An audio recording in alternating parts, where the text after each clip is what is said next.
April 1944. A gray morning settles over a remote Luftwaffe testing field near Rechlin, Germany. The wind is cold, sharp, and smells faintly of fuel. Mechanics shuffle across the tarmac, their breath visible in the air. And there, sitting under a tarp, is something that doesn't belong. It isn't German. When the canvas is pulled back, the engineers freeze for a moment. Before them stands a machine unlike any they've seen on their side of the war.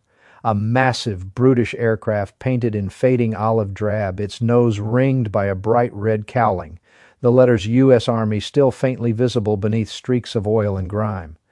A captured P-47 Thunderbolt. To the Luftwaffe technicians gathered around it, the fighter seems almost comically large, too heavy, too overbuilt to possibly fly the way it reportedly did. Yet the reports from the front insisted otherwise. Allied pilots claimed it could dive faster than anything in the sky, climb like a rocket, and take hits that would tear most aircraft apart.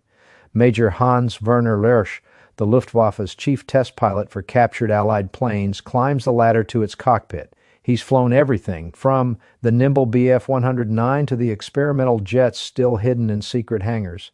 But nothing like this. The cockpit feels alien. Switches marked in English, thick bulletproof glass, and controls designed for brute force rather than elegance.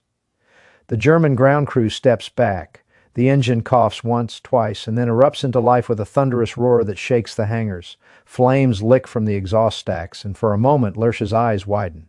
He hadn't expected that kind of power. The sound carries across the airfield like a storm breaking over stone. Technicians cover their ears. One murmurs that it sounds like a monster. Another, standing near the wing, mutters under his breath that if the Americans can build these in numbers, we're already finished. But that was precisely what the Reich wanted to know, how this beast performed, and whether Germany could learn from it before it was too late. What they would soon discover inside that cockpit, in the way the P-47 climbed, turned, and roared through the air, would leave them speechless. Would you have believed an aircraft that big could fly like a fighter? Early 1944, the air war over Europe had turned into a brutal test of endurance. The Luftwaffe, once the undisputed master of the skies, was bleeding aircraft and pilots faster than it could replace them. The Allies, meanwhile, were producing fighters and bombers on an industrial scale, an endless tide of metal and men. But numbers alone didn't tell the full story. What truly terrified German command was the evolution of Allied fighter design. The Americans, in particular, were fielding machines that defied traditional European aviation logic. Bigger, heavier, more rugged, and yet somehow unstoppable. Among these was the Republic P-47 Thunderbolt. Introduced in 1942, it was the largest single-engine fighter of the war. Its massive Pratt and Whitney R-2800 Double Wasp engine delivered over 2,000 horsepower, armed with 8 50 caliber machine guns and built like a flying tank. It could dive faster than 500 miles per hour and still come home full of holes. To Luftwaffe engineers, it made no sense. The German design philosophy revolved around precision and agility, lightweight airframes, aerodynamic efficiency, and tightly engineered tolerances. Fighters like the Bf-109 and Fw-190 reflected that thinking, compact, fast, and elegant in flight. The Thunderbolt, by contrast, looked like a brute that had bullied its way into the air. But it worked. By 1944, P-47 squadrons were escorting American bombers deep into German territory, shrugging off flak and chasing down enemy fighters with terrifying effectiveness. In the field, German pilots began to whisper about it. The Jug, they called it, short for Juggernaut, a machine that could dive, out of reach, and return for revenge minutes later. So when German forces captured an intact P-47 near France, its pilot forced down but surviving, the aircraft was shipped to Rechlin, the Luftwaffe's top-secret test center. Engineers there had already flown captured Spitfires and Mustangs, even Soviet Yaks, comparing their strengths and weaknesses. But this was something different. This wasn't refinement. It was raw power harnessed by industrial might. Berlin's high command wanted answers. Could the Thunderbolt's speed and resilience be replicated or countered? Could its massive radial engine reveal a secret the Reich had missed? Behind the barbed wire of Rechlin, under the constant rumble of Allied bombers far above, The Germans prepared to find out. And though they approached the test as scientists, many suspected they were about to look directly into the future. A future where sheer power would outweigh precision. They had no idea how right they were. The captured Thunderbolt sat in Hangar 2A, surrounded by a maze of cables, gauges, and the quiet hum of German mechanics at work. They treated it not as a trophy, but as a riddle, one that might hold the key to reversing Germany's slide toward defeat. Major Hans-Werner Lerche, the Luftwaffe's foremost test pilot for captured aircraft, walked around it again and again. He was a man who believed in balance and efficiency. Every fighter he'd flown, German or Allied, had its own character. The Spitfire was graceful, the Mustang cunning, the Bf-109 precise. But this was brute force incarnate. Its wings were thick. The fuselage looked almost swollen, built to house an engine so large it dwarfed anything in the German arsenal. The Pratt & Whitney Double Wasp was a 2,800 cubic inch monster, 2 rows of radial cylinders spinning behind a massive propeller that looked more like something from a bomber than a fighter. Lerche ran his hand across the metal cowling. The surface felt heavier, thicker than he expected. Armor plating wrapped around the cockpit and oil cooler. Even the canopy glass was nearly twice as thick as that of an FW-190. It was a machine designed to survive punishment, not avoid it. As he studied the controls and instrumentation, he began to see something else, the fingerprints of industrial strength. The Thunderbolt wasn't elegant, but it was practical. Every component was built for function and reliability, and above all, it spoke of mass production. America could build thousands of these without slowing down. Across the hangar, engineers took notes, shaking their heads. One whispered that even if Germany built a plane like this, it couldn't afford to fuel it. Another muttered that the Reich didn't have the aluminum, the rubber, or the manpower anymore. The machine represented not just a different philosophy of flight, but a different world entirely, one powered by factories that never slept. Still, Lerche wanted to know what it could do. Numbers on a page meant nothing. He requested permission to take it into the air to feel the truth in his hands. Berlin approved. The ground crew fueled the Thunderbolt with captured Allied supplies. Mechanics bolted on German instruments where possible, testing the oxygen system, the controls, the hydraulic lines. They painted over the American insignia with black crosses, a symbolic gesture that fooled no one. And as the days passed, the anticipation grew. The airfield buzzed with whispers. Could this strange, oversized fighter really outfly the Luftwaffe's best? No one yet realized that the question itself was already an admission of defeat. The morning of the flight was still, the kind of quiet that made every sound echo. Mechanics lined the runway as Major Hans-Werner Lerche climbed into the cockpit of the captured P-47 Thunderbolt. Its olive drab paint, dulled by combat and travel, stood out against the polished silver of the Luftwaffe test planes nearby. The Double Wasp engine loomed before him, an 18-cylinder beast of raw power. Lerche adjusted his seat, checked the unfamiliar gauges, and gave a final nod to the ground crew. Then, with a push of the starter, the American fighter came alive. At first, there was only a low growl. Then a violent shudder ran through the airframe as the propeller blurred into motion. The growl became a roar, deep and thunderous, a sound unlike any Daimler-Benz or Junkers engine ever made. Even hardened Luftwaffe mechanics stepped back. It wasn't just noise, it was a statement. Lerche taxied to the runway, feeling the torque tug at the airframe. The stick was heavy, the pedals stiff, but the response was immediate. He took a breath, lined up with the center strip, and pushed the throttle forward. The P-47 lunged ahead. Acceleration pressed him into the seat, the radial engine thundering like artillery fire. He'd expected sluggishness, a delay before lift. Instead, the aircraft surged forward with a violence that startled him. The tail lifted, the wheels left the ground, and suddenly this massive hulk of metal was flying. At 2,000 feet, Lerche retracted the landing gear. The Thunderbolt climbed steadily, power surging through every control surface. The controls were heavy, yes, but stable, unshakable. He banked left, then right, testing its roll rate. The aircraft moved with an unexpected grace, its weight masked by raw horsepower. He leveled out and pushed the throttle past the midpoint. The engine's pitch changed, a deeper note rumbling through the frame. The airspeed needle climbed.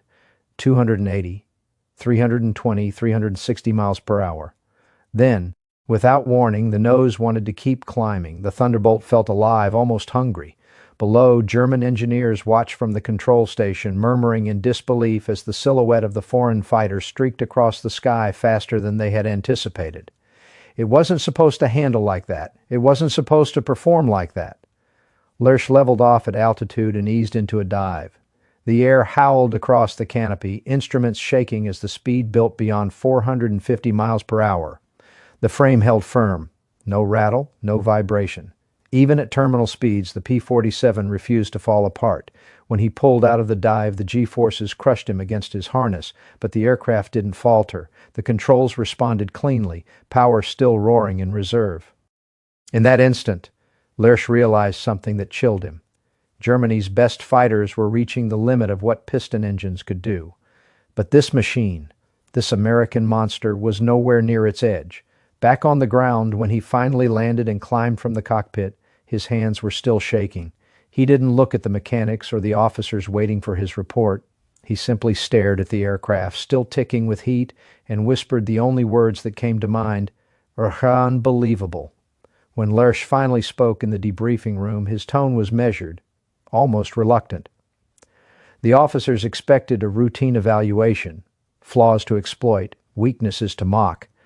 But as he began his report, the mood in the room changed. He started with the facts.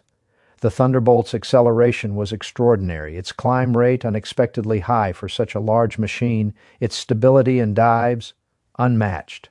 Then he paused, looking up from his notes. "Gentlemen," he said quietly, "this aircraft should not be able to do what it does. But it does, and it does it better than ours."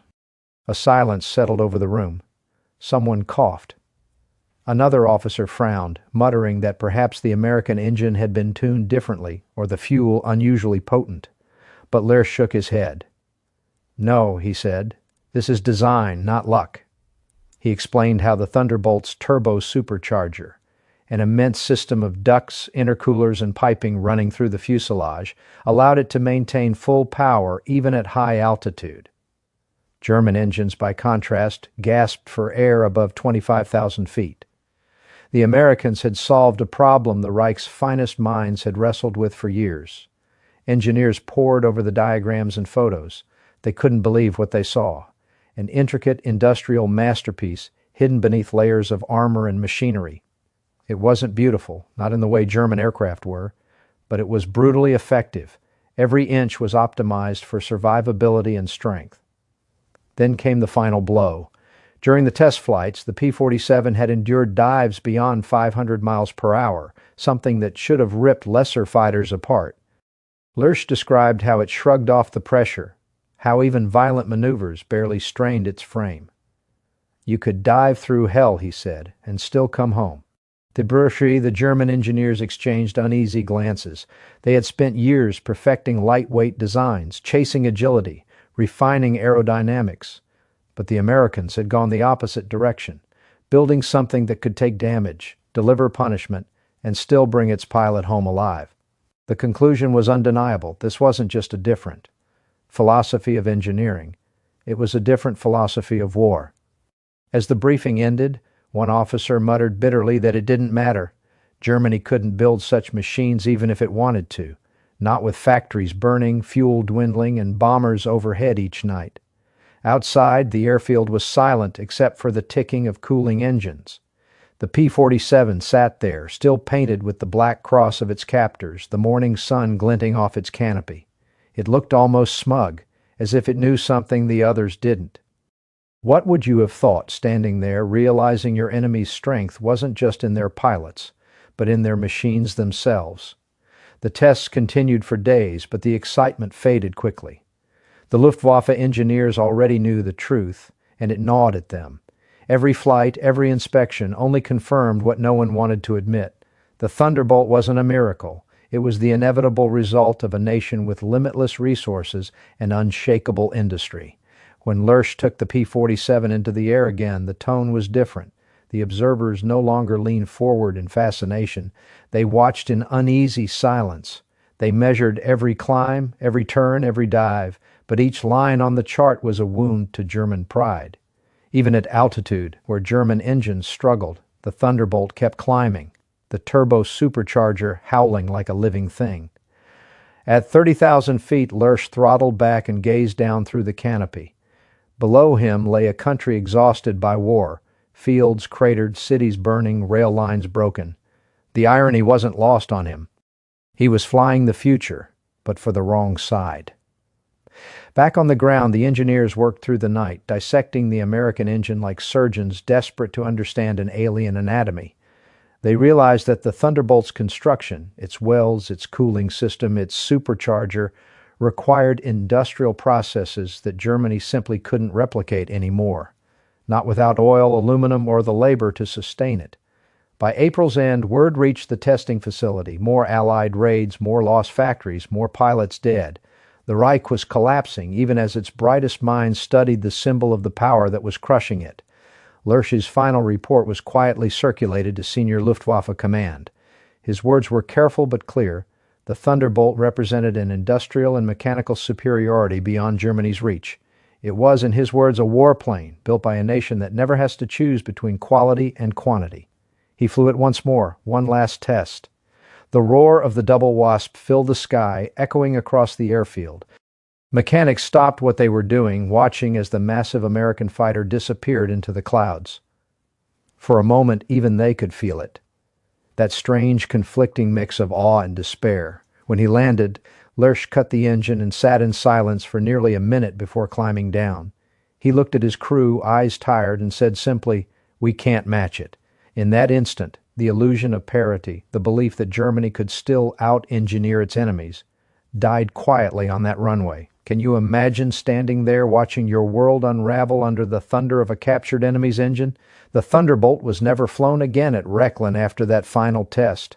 It remained parked at the edge of the field, half covered by a tattered tarp, its black crosses already fading under the spring rain.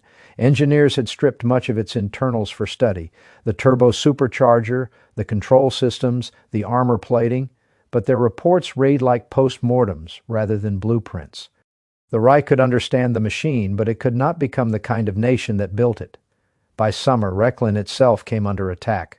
Allied bombers pounded the facility, scattering workshops and prototypes into twisted metal.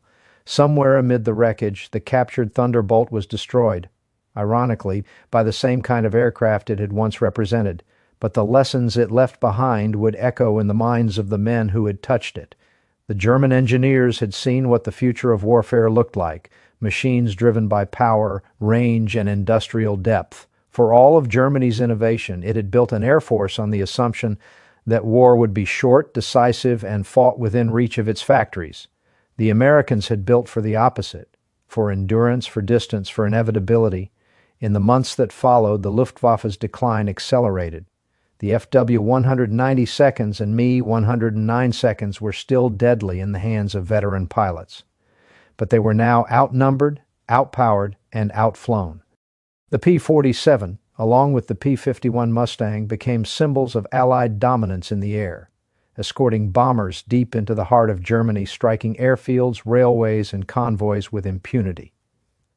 For the men at Rechlin, the Thunderbolt had been a revelation and a warning.